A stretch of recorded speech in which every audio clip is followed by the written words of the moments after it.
I am F کا جو ہم رونر ہوتے ہیں کہ آئی ایم ایف کی شرائط ہیں، مجبوری ہے. آئی ایم ایف کو تو صرف اپنی قسطیں چاہیے نا. آئی ایم ایف بھی اندھی تو نہیں ہے. آئی ایم ایف کے پاس آپ کا پل بل کا ریکارڈ ہے، ایک ایک پائی کا ریکارڈ ہے. آئی ایم ایف نے آپ کو $3 ارب دیے اور اگلے سال $23 ارب واپس کرنے. تو آئی ایم ایف کو کیا پتا نہیں کہ $23 ارب کہاں سے واپس کریں گے؟ ان کی جرت نہیں، کہاں سے کریں گے پیسے واپس. آئی ایم ایف نے $23 ارب جمع کرنے کے لیے آپ کو فارمولا بتا دیا، ٹیکس لگا دیجئے، یہ کر دیجئے. آئی ایم ایف کے نام پر آپ کے اوپر ٹیکس لگ رہے ہیں. آئی ایم ایف کی بھی کنڈیشن ہوگی. کیا آئی ایم ایف کو جب یہ پتا ہے کہ کتنے نوٹ آپ نے بغیر لیکوڈیٹی کے چھاپ دیے اور آپ کی کرنسی اسی وجہ سے ڈی ویلیو ہو رہی ہے، تو کیا اس کو یہ نہیں پتا کہ 43 کروڑ یونٹ پاکستان افواج کے افسران، بیوروکریٹ اور ججز 43 کروڑ یونٹ یہ بجلی کے فری استعمال کرتے ہیں، جن کی تنخواہیں لاکھوں روپے میں، جن کی تنخواہیں 22-25 ہزار روپے ہیں، گارمنٹ فیکٹریوں میں نوکریاں کرتے ہیں، 15,000 روپے کرائے کا گھر ہے اور 15,000 روپے بجلی کا بل ہے. بچوں کو کیا کھلائیں گے، کیا پلائیں گے؟ زہر کے علاوہ کچھ بچتا ہے؟ لوگ خودکشیاں کر رہے ہیں، اس کی پرواہ نہیں ہے. لاکھوں روپے تنخواہ لینے والے کے بجلی کے بل معاف ہے، پیٹرول اس کو معاف ہے، لگژری گاڑیاں معاف ہیں. ان سارے حالات کے اندر آپ کو یہ بات سمجھ لینی چاہیے کہ یہ سب ایک منصوبہ بندی کے تحت ہو رہا ہے. جو بات آج میں کہنے جا رہا ہوں، یہ بہت ہمت کر کے میں یہ بات آپ کو سمجھانا چاہ رہا ہوں. ظاہر ہے کہ کوئی سبسٹینشل ایویڈنس ایسا نہیں کہ جو میں کہوں کہ یہ لو ایویڈنس، لیکن سیدھی بات یہ ہے کہ جو کچھ ہو رہا ہے یہ ہمیں اس طرف دھکیلا جا رہا ہے کہ جس وقت آپ سے کوئی بین الاقوامی طاقتیں یہ کہیں گی کہ یہ پیسے نہیں دے سکتے ہو، اپنا نیوکلیر پروگرام کیپ کر دو، یہ نیوکلیر پروگرام ہمارے حوالے کر دو، ہم سارے قرض معاف کر دیں گے. یہ ڈالر جو آج 350 روپے کا مارکیٹ میں نہیں مل رہا، یہ کل 100 روپے کا ملے گا. جو آٹا آپ آج 200 روپے کلو خرید رہے ہو، کل یہ 20 روپے کلو ملے گا. میں اور آپ کیا کریں گے اس وقت؟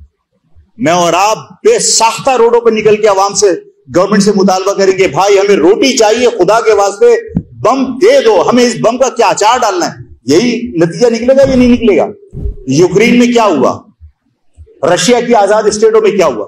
یہ ایک منظم منصوبہ بندی کے تحت آپ کو اس طرف دھکیلا جا رہا ہے جہاں آپ اپنے بچوں کو بلکتا ہوا دیکھ کر کہیں گے کہ ہمیں بم نہیں چاہیے، ہمیں روٹی چاہیے، اور اس کے بعد لوگ اور پاکستان کے حکام اپنی عوام کے بے حد اصرار کے اوپر یہ سب کچھ سرنڈر کرنے کے لیے تیار ہو جائیں گے. خدا کے واسطے اس سارے حالات کو سمجھیے.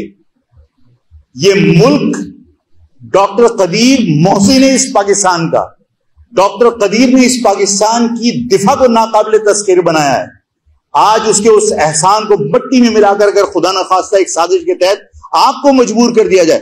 پاکستان کے حکمران بھی اس سازش میں شریک ہیں، صرف آئی ایم ایف نہیں ہے. کیا پاکستان کے حکمران ایسی پالیسی اختیار نہیں کر سکتے کہ آپ پیسہ جنریٹ کریں؟ کیا پاکستان کے حکمران ایسی پالیسی اختیار نہیں کر سکتے کہ آپ کا ایکسپورٹ بڑھے اور امپورٹ کم ہو جائے؟ آپ پاکستان کے اندر ایسی حکمت عملی اختیار نہیں کر سکتے کہ آپ کا تعلیمی یافتہ طبقہ، جو برین ہے، جو اس پاکستان کا دماغ ہے، وہ اس پاکستان سے باہر نہ جائے بلکہ اپنی صلاحیتوں سے اس پاکستان کو معاشی طور پر مضبوط کرے؟ ایسی پالیسی نہیں بنا سکتے؟ بنا سکتے ہیں لیکن نہیں بنانا چاہتے، اس لیے کہ وہ آئی ایم ایف کے اس پروگرام کے مطابق اس پر عمل کرنا چاہتے ہیں کہ پاکستان کی عوام بھوک کے مارے باہر نکلے اور مطالبہ کرے کہ ہمیں ایٹم بم نہیں چاہیے، ہمیں صرف روٹی چاہیے، ہمارے بچے بلک رہے ہیں. ایسے نتیجے میں پاکستان اپنے دفاع سے اگر محروم ہو گیا، خدا نہ کرے تو اس پاکستان کی سلامتی کا کون ذمہ دار ہوگا؟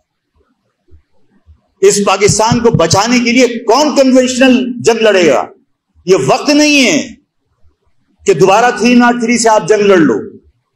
یہ پاکستان کا دفاع، یہ ڈاکٹر قدیر محسن پاکستان، اس کی قربانیوں کا نتیجہ ہے کہ آج اس ایٹم بم کی وجہ سے انڈیا آپ کی طرف میلی آنکھ سے نہیں دیکھتا. لیکن اگر آپ بیرونی طاقتوں کے ایما پر، بیرونی طاقتوں کے اشارے پر، اپنے ذاتی لالچ کی بنیاد کے اوپر اگر آپ پاکستان کو اس مقام پر پہنچا دو گے کہ جہاں عوام نکل کر یہ کہے کہ ہمیں بم نہیں چاہیے، روٹی چاہیے، اور خدا نہ کرے اسی پاکستان کی عوام کی اس خواہش کو بنیاد بنا کر اگر یہ سرنڈر کر دیا جائے تو اس پاکستان کی سالمیت اس کا کوئی ذمہ دار نہیں ہوگا. اس کو پاکستان کی سالمیت کو کوئی بچا نہیں سکتا. کس پوزیشن میں آپ, کن حالات سے گزر رہے ہیں آپ؟ اس عوام کو آپ نے بھروسہ نہیں دیا, اس عوام کے دلوں میں خوف پیدا کر دیا, اس عوام کے لوگوں کے دلوں میں نفرت پیدا کر دی. اس کے بعد میں نے 1000 مرتبہ کہا, پھر کہتا ہوں کہ کسی بھی ملک, یہ پاکستان کی بات نہیں کر رہا, پاکستان کے لوگ واگا بارڈر پہ صرف ٹانگیں اٹھا سکتے, اس پر فخر کر سکتے ہیں.